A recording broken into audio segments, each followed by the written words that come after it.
¿Qué tal amigos? Bienvenidos a Tercer Fútbol, una nueva entrevista en nuestra página web, en nuestro portal digital. En esta ocasión desde Colombia nos acompaña Beatriz Vélez. Ella es PhD en antropología histórica, es una estudiosa colombiana del fútbol, sobre todo de los enfoques sociales que viene desarrollando este deporte a lo largo de los años. Tiene algunas publicaciones realizadas al respecto. Tiene trabajo cinematográfico sobre este ámbito. Lo encuentra desarrollando justamente ahora que está desarrollándose el Mundial Sub-20 femenino en Colombia. Beatriz, bienvenida a Tercer Fútbol. Hola Martín, muchas gracias. Muchas gracias por la invitación. Me parece que vamos a tener una conversación muy útil para todas y todos. Listo, Beatriz, vamos desde el inicio. ¿Cómo se dan esos inicios en tu vida de tener un atractivo, de tener un gusto por el fútbol? Mira, yo podría decirte, voy a tratar de ser muy sintética, pero de niña, yo creo que como cualquier niña o niño en el mundo, cualquier ser humano, la fascinación por los juegos y por el ejercicio y la actividad, es decir, el cuerpo activo, me fascinaron, ¿cierto? Yo encontraba ahí como un placer que no comprendía, simplemente era un placer que vivía como niña. Y el fútbol estaba obviamente entre esos juegos de calle, pero de una manera, pues, digamos, muy informal, en las tardes y, en fin, cuando salíamos de la escuela con mis hermanas y mi hermano, un solo que tenía. Y obviamente que el balón en la medida, pues el balón o la pelota redonda en la medida en que es una esfera que tiene una movilidad tan fascinante y tan perturbadora, pues a mí me fascinaba, como a todos los niños.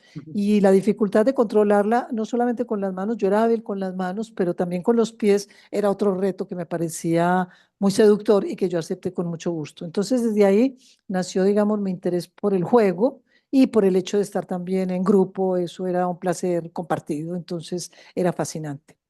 Luego, siendo un poco mayor, tomé conciencia de que mi hermano podría irse al potrero, ¿cierto? No había canchas Ujú. exactamente, sino que se iba al potrero a jugar con sus amigos, pero que para mí eso estaba prohibido, Martín, ¿cierto? Claro. Y yo lo acepté, pues digamos, como niña obediente en aquel momento. Todavía sigo obediente en alguna parte, pero en aquel tiempo, pues me parecía como normal que mi hermano tuviera actividades distintas a las mías porque yo hacía otras cosas también, como juegos. Pero cuando mi hermano se iba y yo quería ir a acompañarlo, pero a mí no me permitían porque el potrero era un lugar, digamos, incierto, inseguro para las niñas y nadie iba a estar vigilándonos todo el partido, ¿cierto? Claro. Entonces eso ya comenzaba a ser como una nube en mi horizonte y me fascina. Entonces yo imaginaba, ¿cierto? Lo que mi hermano hacía y lo que más me fascinaba era cuando él volvía, todo sudoroso, empantanado muy a menudo, con sus amigos, a hablar, Martín, a narrar lo que había pasado y eran horas interminables de narración y esto a mí me seducía completamente porque yo siempre he sido muy susceptible a la palabra. Claro. Entonces mi imaginación de la ida se complementaba y yo generé, digamos, un mundo imaginario de lo que era el fútbol y me fascinó desde el principio, pero me alejé rotundamente y no volví a tocar el fútbol y ese tema para mí estaba vetado hasta que llegué a la universidad. Me casé con un hombre que era amante del fútbol y que también, yo lo digo en el libro, todo esto lo cuento, Ujú. y que también era amante del fútbol y que porque era amante del fútbol, cuando había un partido en televisión, un partido importante, teníamos dos hijas y las hijas podían caerse al suelo y llorar y el hombre no se daba cuenta. Entonces yo otra vez me alejé del fútbol, pues todavía como más por razones de que yo decía, pero ¿cómo no le pone atención a la niña y es más importante esto? Y después, ya en la universidad, que yo no era ya amante del fútbol de nada, empecé a encontrar en unas investigaciones que hacíamos en la universidad, en el departamento de sociología, sobre los cambios en la noción de corporalidad que se estaban dando en Medellín en los años 90, mediados de los 90, donde el cuerpo estaba pasando de ser como una cárcel para ser todo lo contrario, un medio de exhibición de los individuos. Y eso como socióloga me parecía muy interesante, porque había todo el movimiento feminista, las mujeres estábamos reclamando pues más libertad también corporal y no tener pues el cuerpo como una amenaza, sino más bien como un medio de realización personal y colectiva. Yo entiendo que eso era un coletazo más bien de lo que se producía en movimientos de contracultura que se dieron en los 70, particularmente pues vos sabes en los países periféricos del mundo occidental, pero que el eco llegó también a América Latina, aunque aquí se vivían realidades pues muy diferentes, pero eso también resonaba porque ya estábamos un poco entrando como en la era de la mundialización. Y entonces ahí fue que me encontré que en el escenario público, que era el tema que investigábamos desde el punto de vista de las corporalidades masculinas y femeninas, que el fútbol venía a ser como un paliativo a una situación muy dramática que vivía Colombia, que era la guerra, de diversos Claro. tipos. Y el fútbol entonces apareció como el otro escenario muy fuerte. Entonces era la guerra y el fútbol como los dos polos en que se movía básicamente la vida pública. Y nos preguntábamos dónde están las mujeres. En la guerra no se veían y en el fútbol aparecían muy tímidas, ¿cierto? Pues casi nadie, ninguna mujer hablaba de que era jugadora o en fin. Y era porque ella no se suponía, y era un presupuesto cultural que las mujeres no eran, no podían entender y no podían jugar porque no tenían condiciones para hacerlo, ¿cierto? Para mí, como investigadora y como analista y una mujer muy inclinada desde la sociología más bien a la filosofía y a la antropología filosófica, yo me decía, pero ¿cuál es como el impedimento que puedas suponerse que ellas tienen para jugar, ¿cierto? Entonces empecé a explorar y encontré que una de las cosas que más chocaba era que esa imagen de mujer combativa, sudando, enrojecida, llena de esfuerzos, con ganas y deseos de ganar, eso no correspondía a la identidad Claro. femenina tradicional, ¿cierto?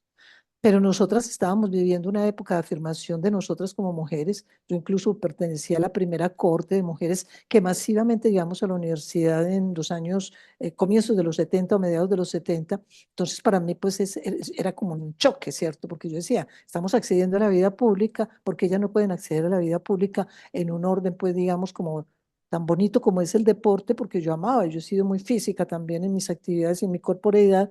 Me parecía que el deporte era una manera muy sana de relacionarse con el cuerpo, con la vida y que además desarrollaba pues competencias cognitivas, de sociabilidad, muchos aspectos del orden humano. Entonces empezamos a estudiar el fútbol y el fútbol desde el punto de vista de el fútbol es solo para hombres.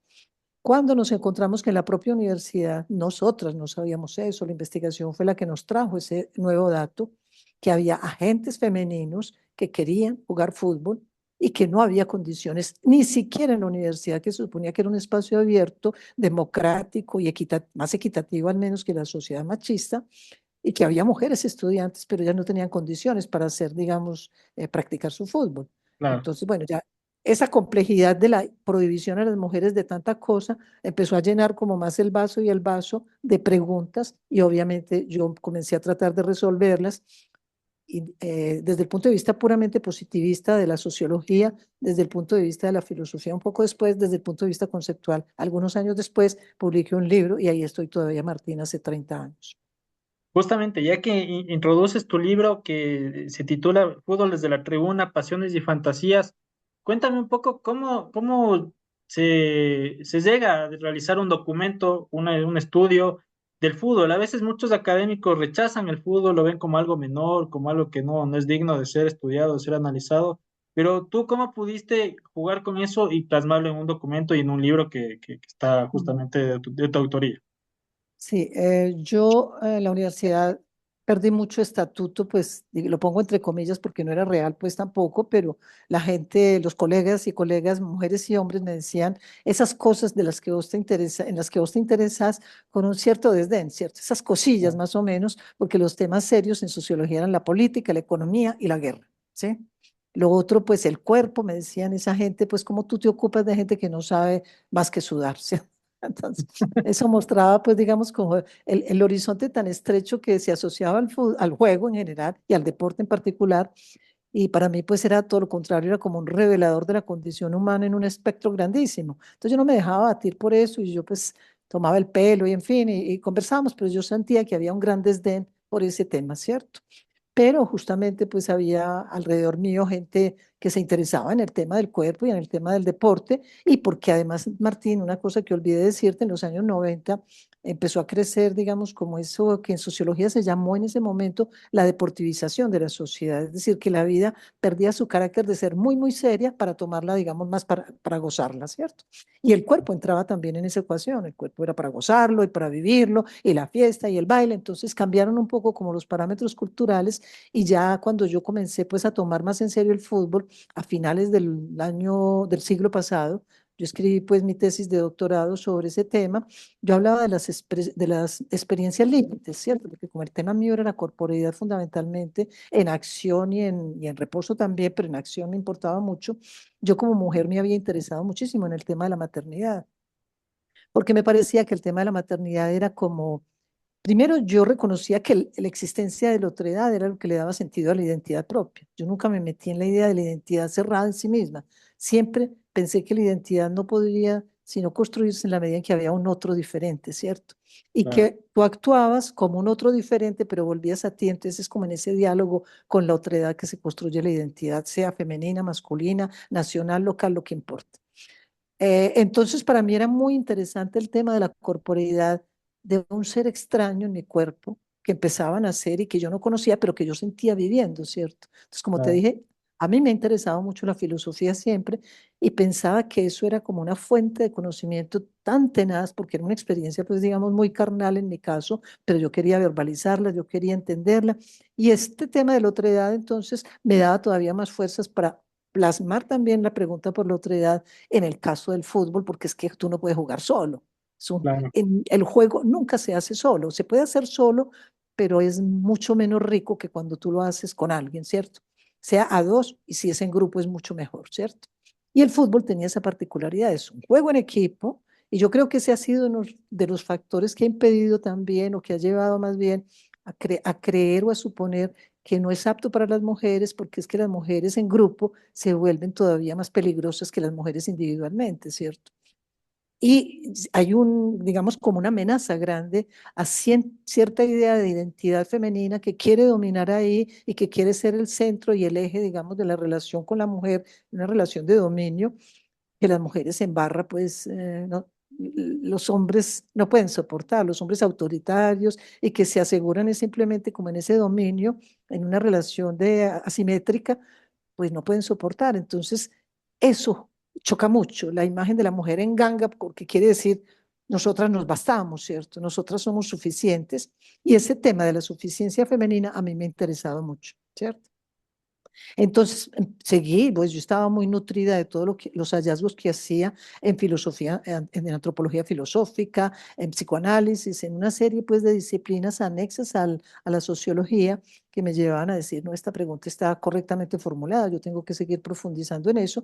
Y el desdén pues de mis compañeros pues no me tocó mucho. Y yo pude seguir manteniendo como viva esa llama de interrogar el fútbol hasta que escribí el libro y después cuando ya estuve viviendo en Canadá seguí trabajando el tema y después como el crecimiento del fútbol de mujeres aquí en Colombia ha sido digamos como tan persistente y tan constante, pues yo volví nuevamente a interesarme en el caso de las mujeres y por eso terminé digamos pensando que había que escribir algo sobre las mujeres y yo empecé a escribir artículos, pero justamente en el tiempo en que yo empiezo a escribir artículos, pues muy de fondo sobre ese tema de la simbología, digamos, como de lo intangible o de aquello que va en el fútbol más allá de lo que sucede en el terreno, aunque lo que sucede en el terreno también tiene una gran importancia, claro. digamos, semiótica por la oposición entre la mano y el pie, por ejemplo. A mí eso me parece fascinante desde el punto de vista antropológico, por la participación, digamos, de la gente en la acción de juego, que eso es una performance, ¿cierto? Entonces todo esto me fue como llenando mucho, mucho y se fue complejizando pero entonces ya coincido un poco después de, por ahí en 2017, 2015 comencé a comprender que era mejor meterme por el lado, digamos, como del arte y de la creación artística y metiéndole también al fútbol un lado de, yo siempre había hablado que era una puesta en escena y sigo considerándolo como una puesta en escena, pero el documental me pareció que era muy interesante para llegarle masivamente a toda la gente, porque ahora ya no se lee mucho y la lectura se vuelve, es un acto más solitario. En cambio, esto me parece que tiene esa importancia, lo artístico documental o el cine en particular, por la reunión de la gente, y si uno puede hacer debates después, me parece muy interesante. Entonces, creo que es la manera de hacerle llegar a la gente una información que yo tengo desde hace 30 años y que es muy válida en este momento. Justamente, Beatriz, nos contabas, sabemos que estás haciendo un documental, justamente por eso estás en Colombia, tenemos entendido que resides en Canadá. Vamos a hablar un poco de eso más adelante, pero ya nos dabas unos antecedentes de cómo se ha ido desarrollando el fútbol, la mujer, el rol que ha tenido históricamente desde décadas atrás. Un poco ya nos hablabas de la actualidad. Cuéntame, ¿qué representa o cuál es el rol que la mujer tiene actualmente en el fútbol? Mira, Martín, a mí me parece indudablemente que el fútbol es una actividad dominada Pues yo no diría solamente por los hombres, ¿cierto? Siempre fue pues dominada por los hombres, se presumió que era una actividad fundamentalmente masculina, hasta todavía pues algunos lo creen, a pesar de que hay mujeres que han demostrado que sí son competentes para jugar, pero el fútbol que juegan mujeres está muy amenazado por el fútbol masculino, porque esa es como la matriz, digamos, que decide el saber hacer, el saber decir y el saber representar del fútbol, ¿cierto? No, las Claro, otras alternativas no entran, ¿cierto? Porque no encajan ahí. Y encima que este dominio, digamos, de género viene acompasado también de un dominio económico y político que se vuelve cada vez más creciente y más grande y que es como el que dicta el camino de desarrollo del fútbol. Y hay mucha gente que, pues yo he hecho muchos estudios sobre jugadores de los años 70, 80. Raúl, un español, por ejemplo, dice en un libro que se llama, creo que el libro verde del fútbol, que hay muchas anotaciones de jugadores, eso te puede interesar, ¿cierto? Que hay muchas anotaciones de dichos de jugadores, ¿cierto? Él dice que el fútbol era fascinante de jugarlo, ¿cierto? Pero que el dinero está, digamos, como distrayendo mucho, pero aún resta el placer de jugar, pero el dinero es el que está mandando la parada, ¿cierto? Y eso lo decía Raúl más o menos como en los años 80. Ahora 30 años después, la realidad de que el dinero es el que está determinando todo el horizonte del fútbol es indiscutible. Nadie puede negar que el fútbol asociado internacional es una gran maquinaria de producción de riqueza a través de lo que uno llama una industria cultural, ¿cierto? claro. Y abusiva, incluso abusiva, porque por ejemplo en Montreal, que se va a jugar en Canadá, que se va a jugar el Mundial masculino en el año 26, el próximo.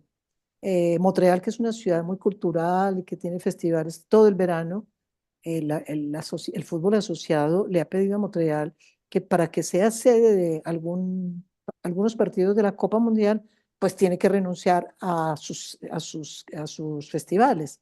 Y el Festival de Jazz, por ejemplo, que Montreal, la identidad de Montreal está asociada enormemente al Festival Internacional de Jazz, pues es como decirle desaparezca los rasgos de su cultura, lo que lo define. Entonces es un abuso pues que es absoluto, ¿sí? Porque Claro. no quiere el fútbol asociado que tener competición o competencia, pues digamos, en la oferta cultural. Entonces, pues se cometen unos abusos verdaderamente muy grandes y a mí me parece que eso hay que empezar a crear como una suerte de resistencia. Y yo creo que la resistencia está en el público, porque el público, el fútbol sin público no vale nada, ¿cierto? No vale nada porque es que es una congregación colectiva, ¿cierto? Es casi como una misa, ¿cierto? Eso es un encuentro colectivo en torno a valores casi que sagrados, al culto al cuerpo, a la hazaña prodigiosa, aquello que nos devuelve en espejo nuestra humanidad, ¿cierto? Porque lo que pasa en el terreno mismo de juego nos devuelve nuestra humanidad, nos llena, nos colma por momentos grandes que pueden alimentar el resto de la vida, como lo dice Galeano. Entonces, pues que todo ese, digamos, vivir colectivo sea manipulado por una empresa industrial, comercial, cultural, como si fuera su capital. Nosotros no somos el capital del fútbol asociado. El fútbol nos pertenece a nosotros y el fútbol asociado es un agente o una agencia más bien que ha venido como a colonizar ese capital, pero el capital es nuestro. El fútbol es un bien colectivo, es un bien de la humanidad, a mi juicio, ¿sí? Porque es un juego. Entonces, me parece pues muy problemático, pero esto es para decirte que por eso pues me parece que el rol de las mujeres en el fútbol, que la pregunta que tú me habías hecho, yo creo que es como muy inestable en este momento, no se sabe muy bien porque ellas están como en una disyuntiva, ¿cierto? Para poder avanzar tienen que adaptarse a ese fútbol establecido ya, ¿cierto? Claro. ¿Podrían ellas de alguna manera resistir y crear nuevas formas de jugar el juego, que sería lo que a mí me parecería más interesante, un nuevo lenguaje corporal, un nuevo lenguaje relacional, unas nuevas prácticas, una nueva clientela, digámoslo así, pongo la palabra clientela entre comillas, y unas nuevas narraciones también, que no sea un ídolo como Maradona o como Messi, para quien trabaja toda la humanidad, ¿cierto? Sino jugadoras en una ocasión estas, en otro, más repartido, digámoslo así, como la heroización del juego y más acomodado como a la vida real, no a la vida productiva de que tiene que ser más rápido, más fuerte, más ruidoso, ¿cierto? ¿Sí? O más técnico, más todas esas consignas, pues digamos, del deporte. Me parece que debería ser más Mm. juego, en el sentido de invitar más a lo sagrado, a la reunión, al encuentro colectivo, a no ver el adversario como un enemigo que hay que destruir y matar, pues prácticamente, sino como la condición necesaria del juego. Entonces hay una serie como de problemas que trae ese fútbol monopolizador de una estructura pues muy instrumental que es la industria cultural del fútbol, que las mujeres, yo no veo cómo van a poder resistir a eso, porque de todas maneras también para legitimar el fútbol en cabeza de mujeres, el dinero me aparece, Martín, que ha entrado a jugar muchísimo y las familias apoyan eso porque ven que hay un futuro para la niña, pero el futuro para la niña es el futuro para la misma familia, sobre todo en países pobres, ¿cierto? Y es el futuro para que ella esté en el estrellato y se vaya a otras partes del mundo y se convierta en un orgullo, pero un orgullo muy monetarizado también, ¿cierto? Entonces, como que el imperio del dinero, ¿cómo diría yo? La permeabilización del dinero en el mundo del fútbol, me parece que es una cosa bastante perturbadora y que hay que mirar, digamos, con un poco de recato y de crítica. Sí, que justamente como que desconfigura la naturaleza del juego, de Exactamente, los valores deportivos y el hecho exactamente. social propiamente del fútbol, que claro, no deja de ser un hecho económico también, pero Sí, que por supuesto, transgrede y se sobrepone sobre lo que es la esencia, ¿no? Sobre lo que es la exactamente. calle, lo que es una diversidad en lo que es el juego. También Mm. lo que hablábamos ya de tu documental, estás justamente en Colombia, está desarrollándose el Mundial Sub-20. Cuéntame de qué va este documental, cuál es la intención, qué nomás se está proyectando para desarrollar en este producto audiovisual. Mira, el documental, como te dije, Martín, tenía la intención de transmitirle a la gente, digamos, con más accesibilidad que una lectura compleja como las que yo propongo, porque son más de carácter universitario y filosófico, un acceso directo a lo que ha sido esa historia del fútbol jugado por mujeres, particularmente en el Valle de Aburrá. Estamos empezando con ese punto.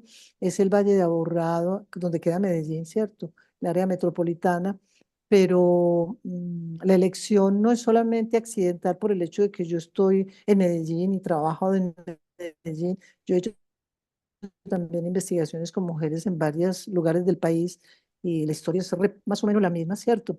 Pero la idea es como hacer un primer documental sobre el Valle de Aburrá y el aporte que el Valle de Aburrá le ha hecho al fútbol colombiano, porque no podríamos hablar del fútbol colombiano solamente de mujeres, haciendo alusión solamente al Valle de Aburrá. Luego queremos hacer un segundo documental que sería ya el nacional, ¿cierto?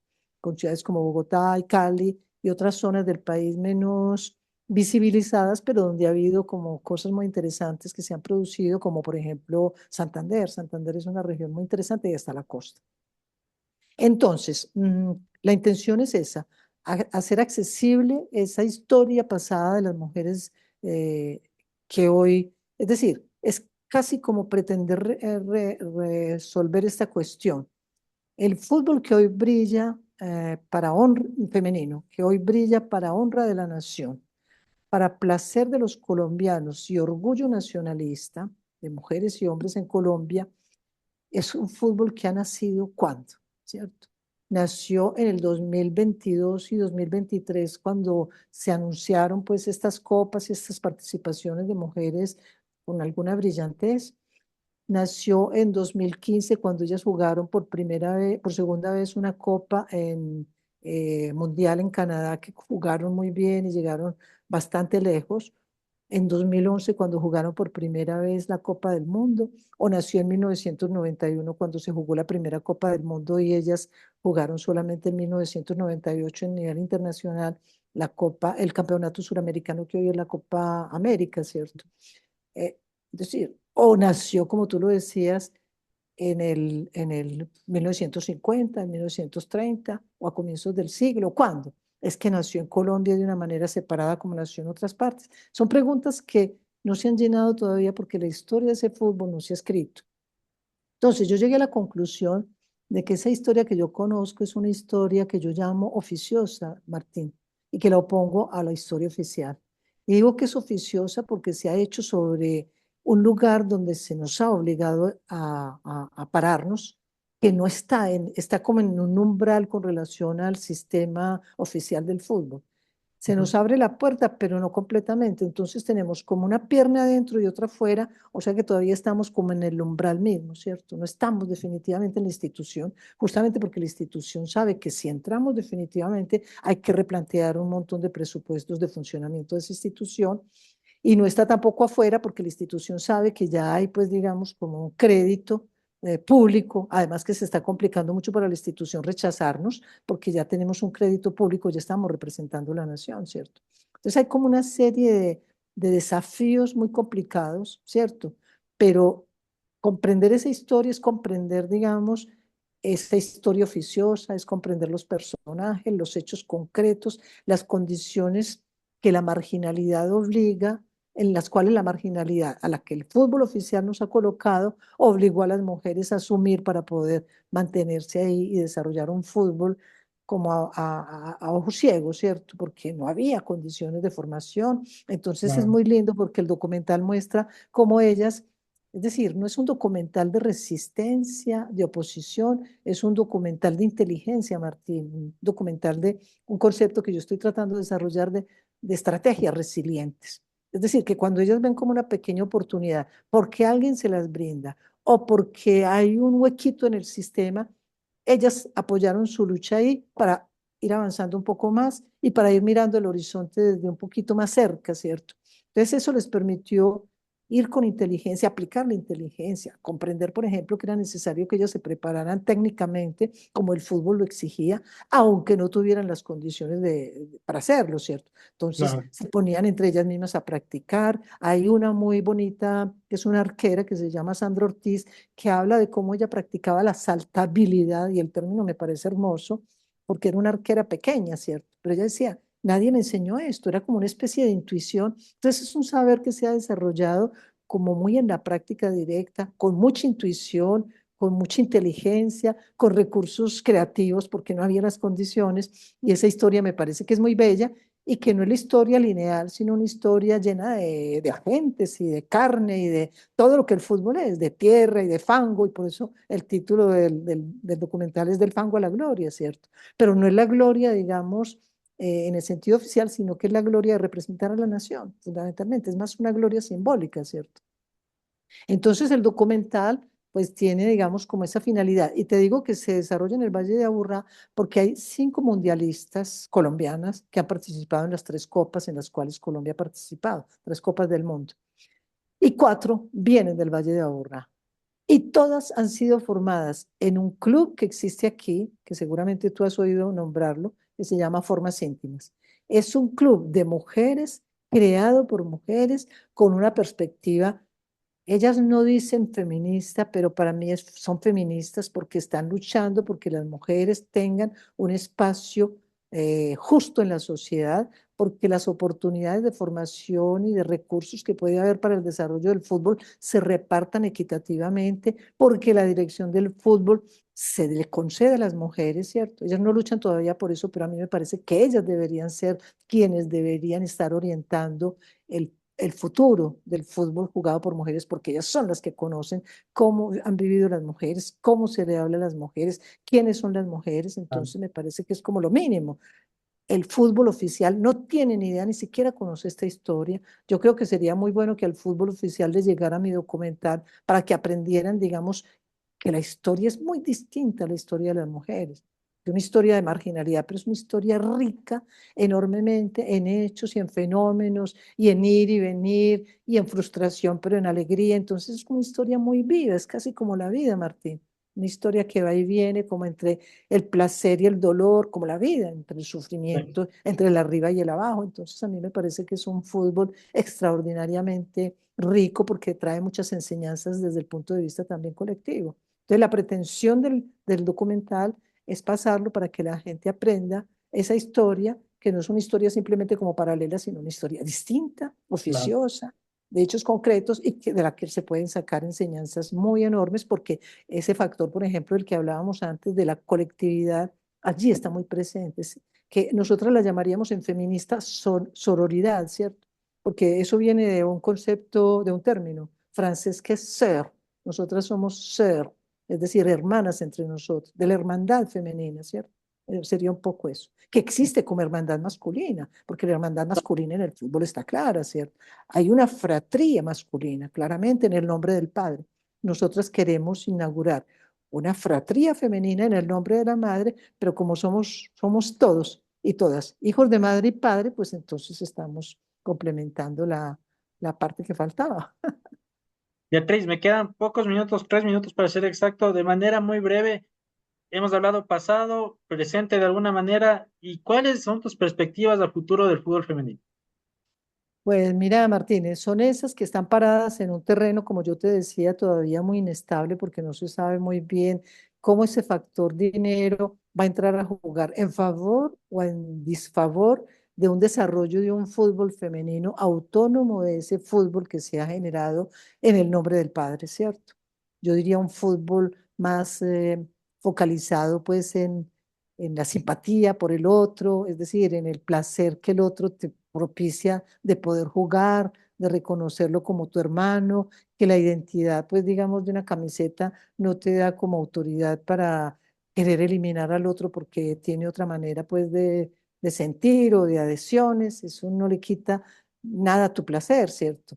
Ah, Entonces, como que hay digamos, como un terreno más propicio para una idea de humanidad más conveniente, me parece a mí, para la sociedad que la que existe, la que promueve el fútbol masculino, porque yo sé de mucho sufrimiento, hombres que han sufrido muchísimo y vos, si has jugado fútbol y muchos, es decir, para llegar, digamos, a un nivel de selección hay que padecer mucho, hay que ser, pues, perdóname la expresión, pero un poco, pues, lambón, ¿cierto? O hay que pagar, o hay que sufrir, o hay que obedecer, pues aunque el padre siempre tiene la razón, ¿no? El padre a veces es irrazonable, entonces uno podría como llegar más fácil con el director técnico a acuerdos, pues donde las dos partes pudieran como, pero el fútbol es muy autoritario, ¿cierto? Y es muy direccional desde arriba y nada se cuestiona, es un poco como el ejército, ¿cierto?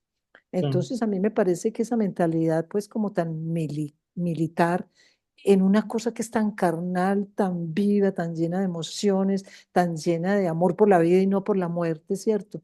Del respeto por el otro y la necesidad del otro, no puede estar colonizado pues digamos por esos presupuestos. Entonces yo veo ese futuro pues un poco incierto, como te digo, y no sé si las mujeres van a tener como las condiciones para mantenerse fuertes sin ceder, es decir, hay que ceder a ciertas presiones, hay que adoptar los estilos, digamos, de competición estándares, yo estoy de acuerdo, pero no cediendo simplemente como a esa idea de que vamos a hacer un poco una mímesis del juego masculino, ¿cierto? Podría ser un juego diferente, con otros registros, pues digamos, como te digo, tanto en términos de la cultura misma del fútbol en el terreno, como de las adhesiones partidistas, como de pues los ídolos del fútbol, ¿cierto?